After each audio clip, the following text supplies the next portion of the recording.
ABP news में आपके साथ मैं संगीता वर्मा। इस समय हम मौजूद हैं रिठाला विधानसभा, जो कि दिल्ली के प्रमुख प्रसिद्ध समाज सेवी श्री कपिल गर्ग जी के साथ हैं। आइए जानते हैं कि इस 2024 के विधानसभा चुनाव को लेकर वो कितने जनता के पक्ष में है, किन समस्याओं के साथ वो जनता के साथ खड़े हैं। आइए बात करते हैं प्रसिद्ध समाज सेवी कपिल गर्ग जी से। नमस्कार जी। नमस्कार सर। सर अपना परिचय दीजिए। मैं कपिल गर्ग जी, रिठाला विधानसभा से भाजपा का कार्यकर्ता हूँ जी। और चुनाव के अंदर में आम आदमी पार्टी तो उठ जाएगी, भाजपा आएगी और दिल्ली में आम आदमी पार्टी का जो नकली चेहरा है वो सभी के सामने आ गया है। तो अब की बारी भाजपा पूर्ण बहुमत से अपनी सरकार बनाएगी दिल्ली के अंदर में। अच्छा सर, देखने में आया है कि आप जिस मन से और विश्वास से जनता के साथ खड़े हैं, तो जनता आपको समर्थन दे रही है। क्या आपका पक्का पूरा अटूट विश्वास है कि आपको चुनाव में जिताने में जनता आपके साथ कंधे से कंधा मिलाकर खड़ी होगी? जनता जी भारतीय जनता पार्टी के साथ कंधे से कंधा मिलाकर खड़ी है। उन्होंने आम आदमी पार्टी का जो ये दोहरा चरित्र है, करनी और कथनी में जो इनका अंतर है, वो दिल्ली जनता ने देख लिया है। दिल्ली जनता बोली वाली है, बेवकूफ नहीं है। अब की बारी उसकी झूठी जो वादे हैं उस चंगुल में जनता नहीं फंसेगी और भाजपा की पूर्ण बहुमत से सरकार बनेगी। अच्छा, किन समस्याओं का समाधान करने के लिए आपने चुनाव में ये अपना कदम रखा है सर? हम समस्याएं पूरी है। दिल्ली में केजरीवाल का 10 साल से शासन है। इस 10 साल के शासन में केजरीवाल ने दिल्ली को 50 साल पीछे धकेल दिया। दिल्ली देश की राजधानी है, दिल्ली के ऊपर पूरे विश्व की निगाहें हैं और दिल्ली को लंदन पेरिस बनाने चले थे केजरीवाल जी। उन्होंने लंदन पेरिस तो क्या बनाना था, एक गंदगी का अंबार बना दिया। कूड़े के पहाड़ ढेर जगह जगह बने हुए हैं, टूटी रोड है, कहीं भी उन्होंने कुछ नया नहीं करा, जिस कारण दिल्ली पीछे जाती रही। जो उसका विकास होना चाहिए था, विकास रुक गया। सर, जो केजरीवाल जी के वादे थे वो सर्वे के जरिए अभी देखने में आ रहे हैं कि जनता बड़ी उनसे नाराज है, लेकिन देखने में ये भी आ रहा है कि जिस तरह से बीजेपी अपने वादों को लेकर मैदान में उतर रही है, तो क्या बीजेपी पार्टी अपने पूरे वादों को कर सकेगी? मैडम, लोगों को ना मोदी जी के ऊपर पूरा विश्वास है। मोदी जी जो करते हैं, जो कहते हैं वो करते हैं। तो उनके नेतृत्व में हम चुनाव लड़ेंगे और भारतीय जनता पार्टी कभी भी कोई भी ऐसी बात नहीं करती जो पूरा ना कर पाए। अच्छा, उन्होंने एक ब्रह्मास्त्र छोड़ा है आम आदमी पार्टी ने 2100 रुपए पर मंथ महिलाओं को देने का। क्या लगता है कि ये वादा वो पूरा कर पाएंगी पार्टी? ओ मैडम, मेरी बात सुनिए, उन्होंने ये वादा पंजाब में भी किया था 2022 में जी कि हम महिला को 1000 रुपए देंगे।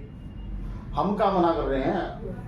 आप दोगे क्यों? आप सत्ता में बैठे हो, दिल्ली में आपकी सरकार है, आप 2500 आज ही दो ना, महिला को देने हैं तो। आप खाली वोट बैंक के लिए एक झूठी बातें कर रहे हो, प्रचार कर रहे हो, आप वो ठीक नहीं है।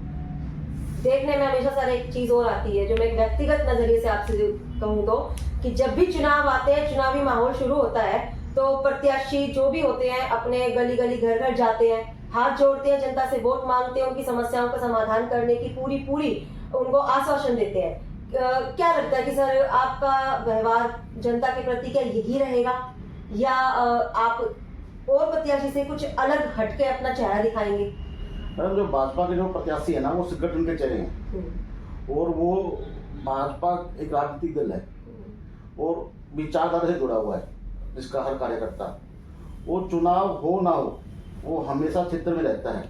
लॉकडाउन के अंदर में दिल्ली की जनता ने देखा है केजरीवाल का चेहरा।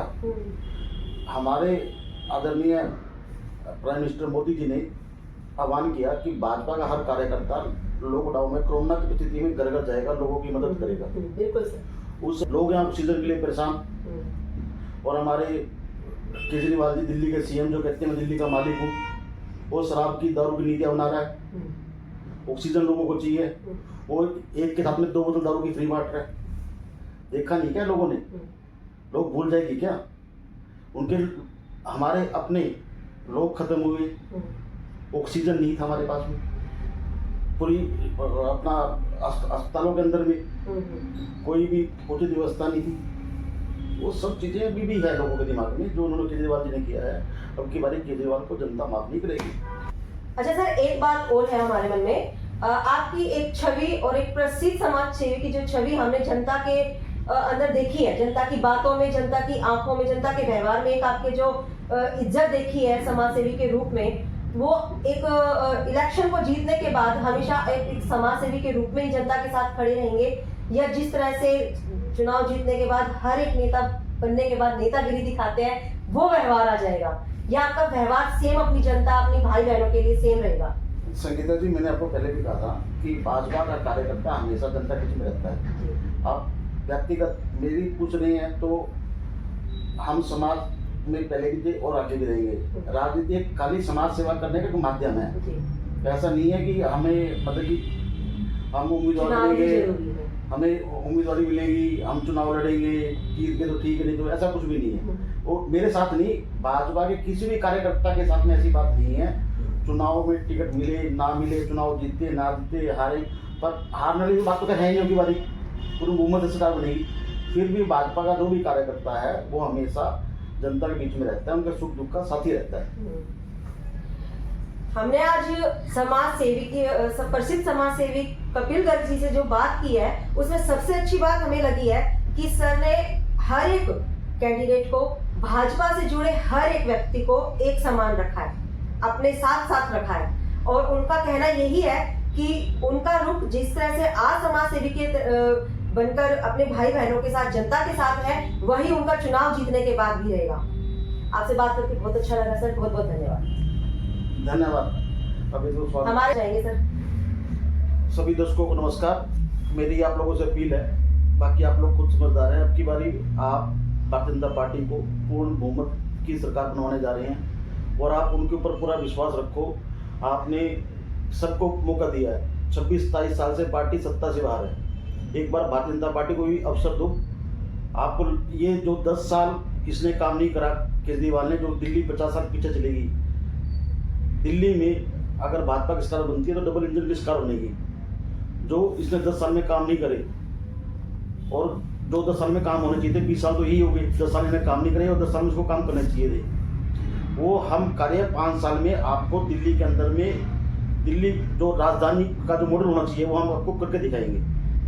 आप सभी का बहुत बहुत धन्यवाद। अच्छा सर, एक छोटा सा मेरा आपसे सवाल और रहेगा, क्या लगता है आपको केजरीवाल जी की ईमानदारी पर आप कुछ कहना चाहेंगे? मैडम, केजरीवाल जी ईमानदार, सीएम भ्रष्टाचारी जमानत पे बाहर, डिप्टी सीएम भ्रष्टाचारी जमानत पे बाहर, 4 मंत्री भ्रष्टाचारी जमानत पे बाहर, 10 एमएलए विधायक भ्रष्टाचारी जमानत पे बाहर, 1 सांसद भ्रष्टाचारी जमानत पे बाहर, वो ईमानदार।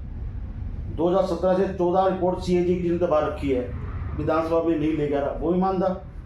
शीर्ष मैंने बना दिया, 12 लाख की सीट पर बंदा पुट्टी करता है, वो बंदा ईमानदार नहीं बेटा, वो ईमानदार नहीं। बहुत ही अच्छी टिप्पणी की है सर आपने ईमानदारी पर। जनता को आपका जो ये मैसेज है बखूबी मिलना चाहिए। और एक बात और सर, कि शायद यही कारण रहा उनकी इसी तरह की ईमानदारी का, जो उनकी टीम से, उनकी एक सम्मेलन से उनकी जो पार्टी टूटती चली गई, जिस तरह के उदाहरण के तौर पे कहा जाए राजकुमार यादव जी, शायद यह भी एक कारण रहा होगा इनकी ईमानदारी का। लोग जुड़े हैं जी, लोग उनसे जुड़े हैं, हम भी प्रभावित से इन्होंने राजनीति के अंदर में आई कि ये आदमी राजनीति का जो सिस्टम उसको चेंज कर देगा, ये कुछ अच्छा करने आया, वो अच्छे के हिसाब से हम भी जुड़े थे। बहुत लोगों ने इसको सपोर्ट किया, लोगों से जुड़े, लोगों ने टिकट ली इसका चुनाव लड़ा कि हम देश को सुधारेंगे, हम दिल्ली को सुधारेंगे, हम अच्छा करेंगे। जैसे लोगों ने इसके पास गए, उन्होंने देखा कि यार तो आदमी भ्रष्ट है, तो उनका जमीन जाप गया कि उन्होंने बोला यार केजरीवाल जी हम आपके साथ मिलेंगे, हम तो जाएंगे आपको। ऐसे आनंद जी ने किया और आगे और भी करेंगे। बहुत बहुत धन्यवाद सर, बहुत बहुत धन्यवाद।